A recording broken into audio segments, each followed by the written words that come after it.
আজ কি শোনাবো বলেই দিই, আমাদের গল্প।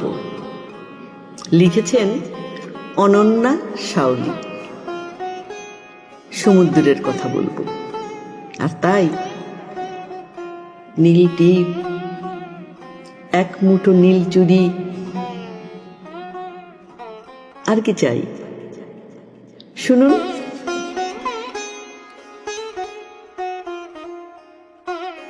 আমাদের গল্প।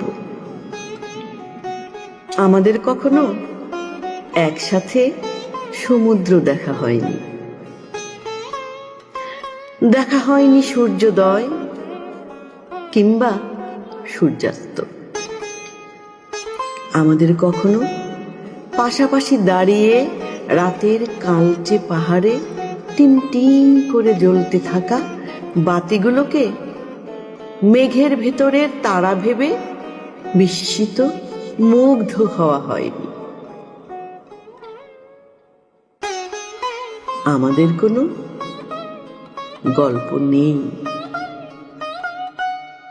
আমাদের নিয়ে কোনো গল্প নেই।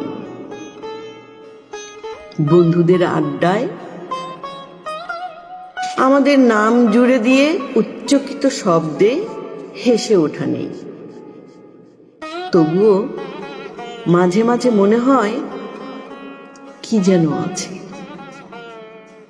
অনেক অনেক না থাকার মাঝেও কিছু। হারিয়ে ফেলা একটা মিঠো পথ, খাতার ভেতর চ্যাপ্টা গোলাপ, একটা গান, চায়ের কাপ।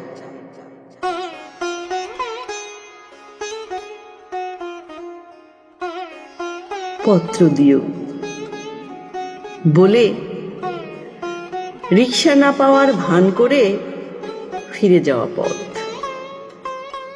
এটুকু আমাদের। ঠিক এটুকুই, এতটুকুই।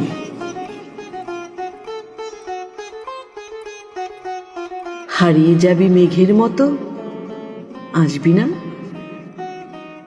সকাল সন্ধে আকাশ নীলে ভাসবি না? পারবি যেতে? এমনি করে বলিস যে তোর পিছুটা, ভুলবি তাকে? আজ নিজে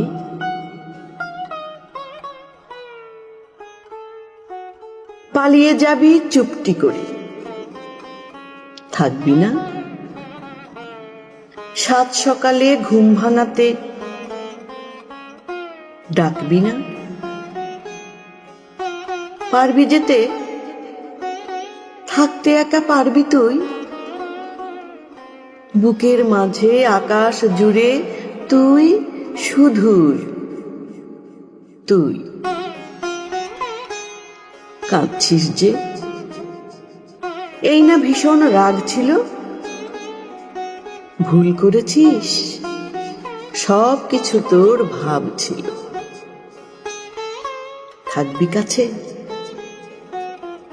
কিচ্ছুটি আর বলবি না। ভুল করে আর উল্টো পথে চলবি না। ভালোই হলো, দেখি কেমন চুপ থাকিস। পারলে এবার রং তুলিতে মেঘ আঁকিস। তোর আকাশেই ইচ্ছেগুলো রং ছড়াক, বাদল মেঘে বৃষ্টি নামুক, সুর ঝরাক। এটা কিন্তু অন্য আরেকটি কবিতা। কেমন দুটো একসাথে মিলিয়ে দিলাম। এই কবিতার নাম ফিরে গেছে কৃষ্ণচূড়ার দিন, আর লিখেছেন আমাদের সঞ্জয় দাদা, সঞ্জয় মুখার্জি। দুটো কবিতার ভিন্ন রকম মানে, তবুও কোথায় যেন কিছু সুর একে অন্যকে টানে, আর আমি তাকে মিলিয়ে নিলাম আপনাদেরকে শোনাবো বলে শুনিয়েও দিলাম। এবার তাহলে বিদায়।